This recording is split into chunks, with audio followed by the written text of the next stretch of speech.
welcome everybody, I'm Mr. Miller. I think pretty much everybody in this room would know that. We're talking about our band and choir trip for next school year, which is very exciting, coming up.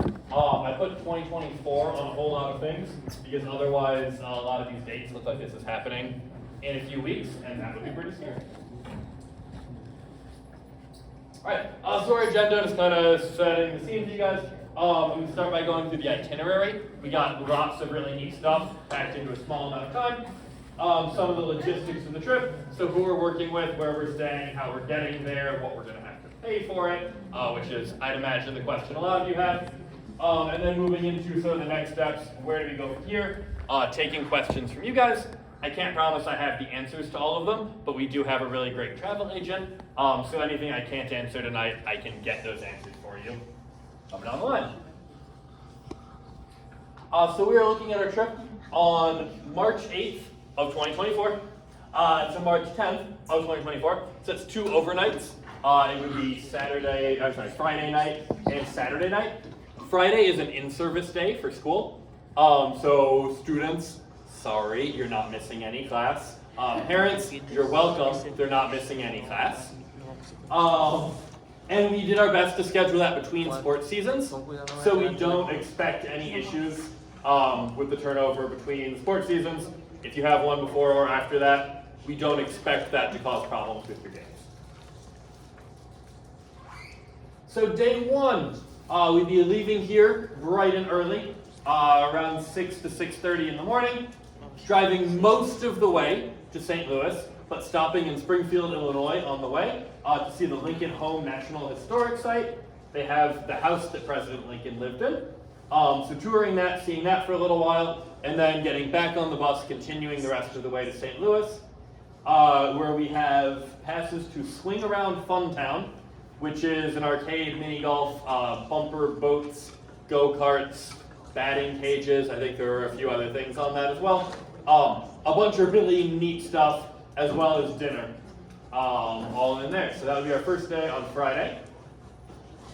Saturday is our really, really full day in St. Louis the entire day. So we'd be going to the National Blues Museum, where we've hired musicians to give a private concert just for the Gillett students. So that's going to be really neat. Going to lunch at City Foundry St. Louis, which is a very cool like mall food court type deal, but like local restaurants, not chain restaurants. 17 of them. Going to the St. Louis Zoo, which is a world-class zoo with more than 6,000 animals. And then the City Museum, which to me seems like maybe the coolest thing on this trip. It is 600,000 square feet of reclaimed architectural stuff that they've made for you to like walk around in and climb on and play on, including a 10-story slide, but like adult scale playground made out of cool stuff. There's a couple pictures down here. I don't know how well you can see. Getting back to the hotel, which will have a pool, and time for people to play out and do that if you want to do that.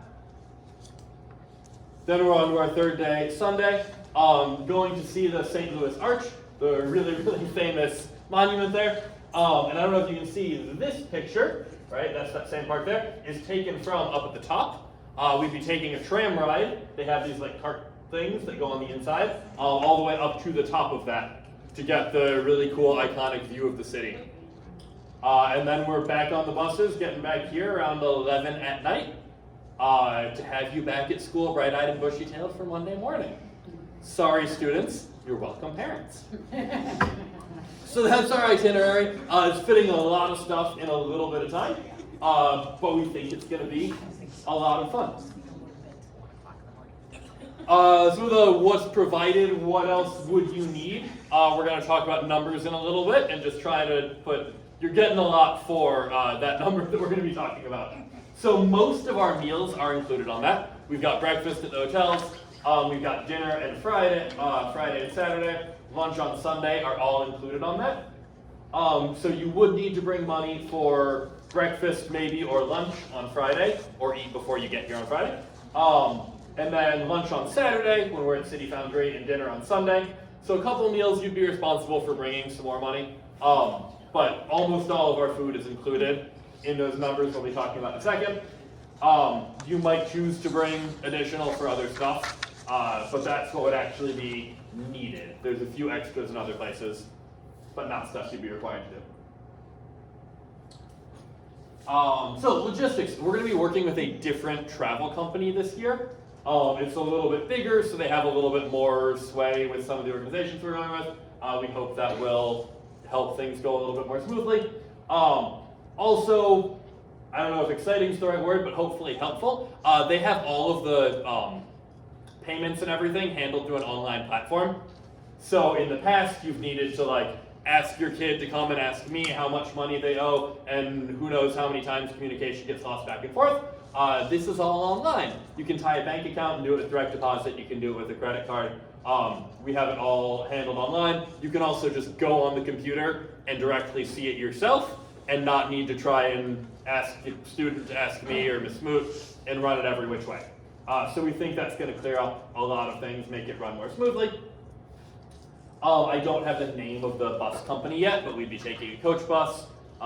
They do competitive bidding, so we'll be going through them. And we will have a hotel with a pool. I've been told that. All right, so those numbers, which I think is probably why a lot of you are here. The current cost is projected to be $889 for students, which is not a small number, but also considering everything that we're fitting in there, everything we're including, 2 nights in a hotel, transportation down there, tickets to all of those things, not a bad price. Chaperones, we've been able to get a 20% discount on that. So if you're a parent here and you're interested in that, or if you're a student and you have adults in your life you think might be interested, we do have a slightly discounted rate for the chaperones. That cost is dependent on number of participants. So give me one more slide and I will talk to you just a little bit about that. That cost is also split across 5 payments, so it's not all due at once. I crunched the numbers earlier today. The last of those payments is due next January. So between now and then, it's somewhere between $80 and $90 a month, if you kind of factor it out across all of that, which again is not nothing, but hopefully that makes it look a little bit more reasonable, a little bit more manageable. We do also have some limited scholarship funds available. So if you want to do this, we want you to do this. We have some money squirreled away to make that happen. My worst case scenario is you say, well, we can't afford all of that, and you go home and you just don't have that conversation with me. If every single person in this room comes and says, we can't pay anything, I don't have the budget for that, sorry. But if a few people come, we can make things work. So if you want to do this, and that number is not gonna happen for the family budget, please come talk to me. Don't just write it off. I think that's what I got. All right. What I mean when I say dependent on those numbers, we can get to $889 per person with 31 students and 4 chaperones. If we get more students than that, that price can go down a little bit. If we have fewer people than that, pretty quickly that price just kind of moves out of the range of possibility. That's pretty close to the numbers we had for our trip last year, and we're including next year's 8th graders in this, so I don't think we'll have a problem hitting that number. Just trying to make sure that we do this the right way. So what we're asking for from you guys, and I don't need this tonight, but that form that you have on the front of that packet is what you're going to give back to me or to Ms. Smoot saying, yup, we're planning on doing this. And our goal is to have all of those in so we can have that final number before anyone spends a single dollar. Because if 25 of you give those back, we're going to have to pull the plug on this because we're not interested in making people pay too much money. So that's what those forms are. I don't need them tonight, but just please make sure we're getting those back, kind of waiting on confirmation before you're spending money, because I don't want you putting down money and then we say no, and now that's just gone.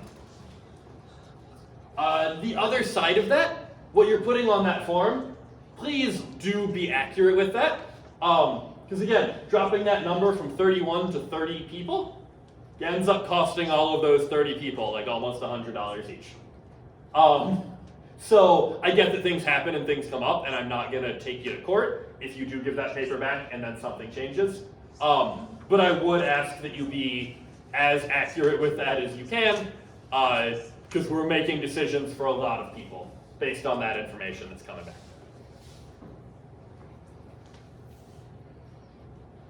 The payment schedule, if this does go through, we would be looking at May 19th, so coming up, not next month, but the following month, is a $100 deposit plus an insurance payment if you choose to do insurance. You have information on that in your packet, and I'll talk about it in a moment. They do ask if you're going to be paying at least part of it out of pocket, that you do the initial payment out of pocket. So if you're planning on fundraising $700 of this and paying $189 on your own, we would ask that the first 100 be here, then we can do the next 700 out of fundraising and the last 89, but they don't want those deposits to be through fundraising, just logistics on how it works on the travel agent side of things. June 23rd, September 15th, and November 7th would be the next 3 payments of $198 each. And then January 19th of next year would be the final payment. That number isn't defined yet because it's a little bit dependent on how many people sign up. But if we're at 31 people and 4 chaperones, I think the number was like 196. So very close to those numbers. Yeah. It says November 17th, so I don't know. Ooh. It's a 10-day difference. That is a 10-day difference. The packet is the official information directly from the travel agent, so please trust your packet and not me. Thank you for being aware. Thank you. November 17th, and then January 19th for that final payment. The trip insurance. This is through a separate company. This is not through our travel agent company. So the decision that you make, our travel agent doesn't get any money. We don't get any money off of this. This is entirely off of your decision.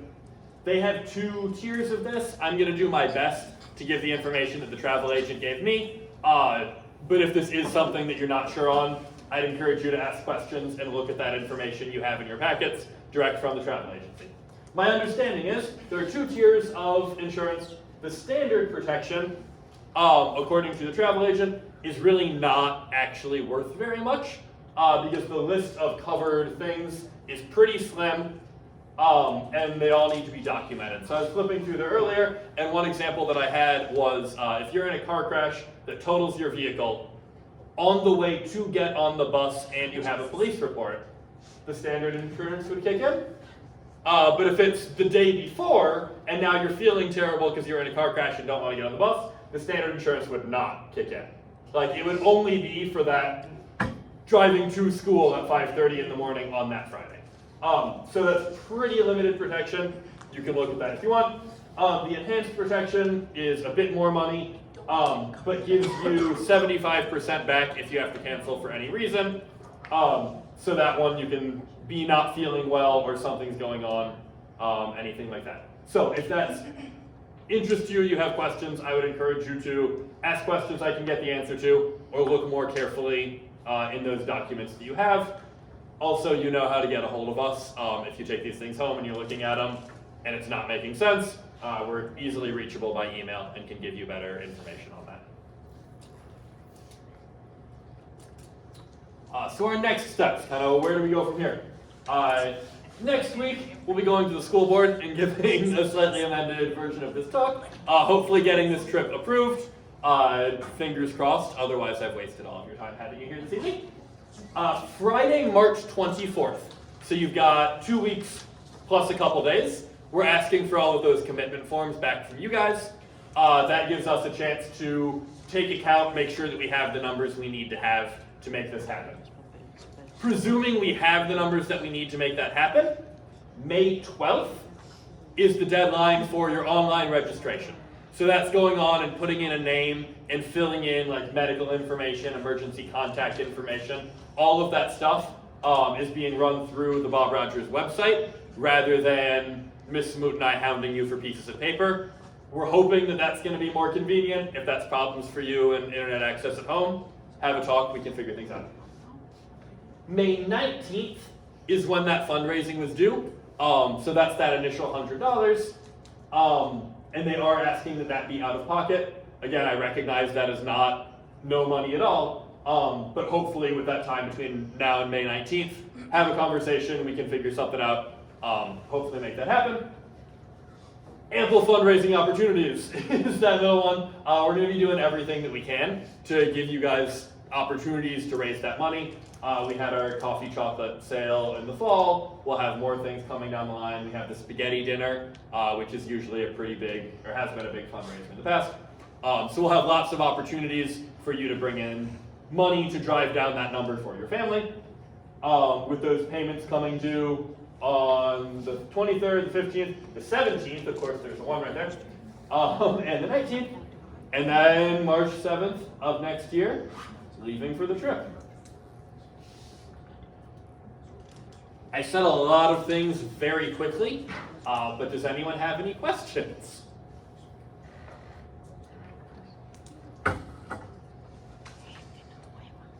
What if you had a student that had something left in their account for graduating? I Fundraising. believe with like siblings, we've been willing to roll that through if we've got record of it.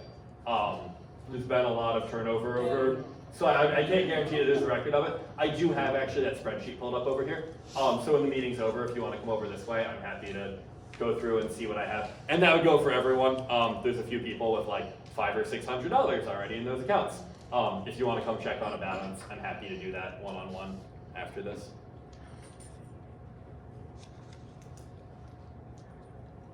Any other questions?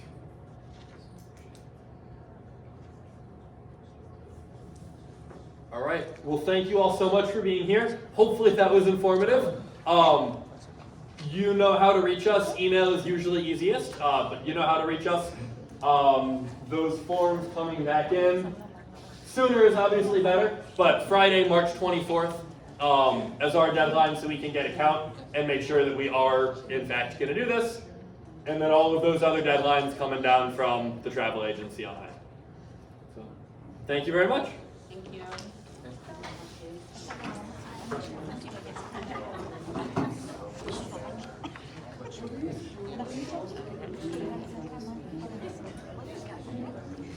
Okay, the only big reason I found out about it was because my friend screenshotted it off of Facebook and sent it to me.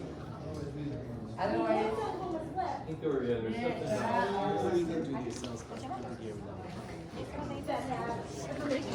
she can't write. That was the only reason I found out about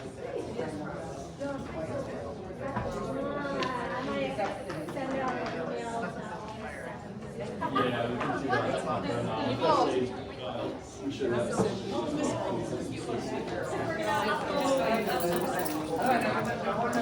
I was asking her, because I don't know about it.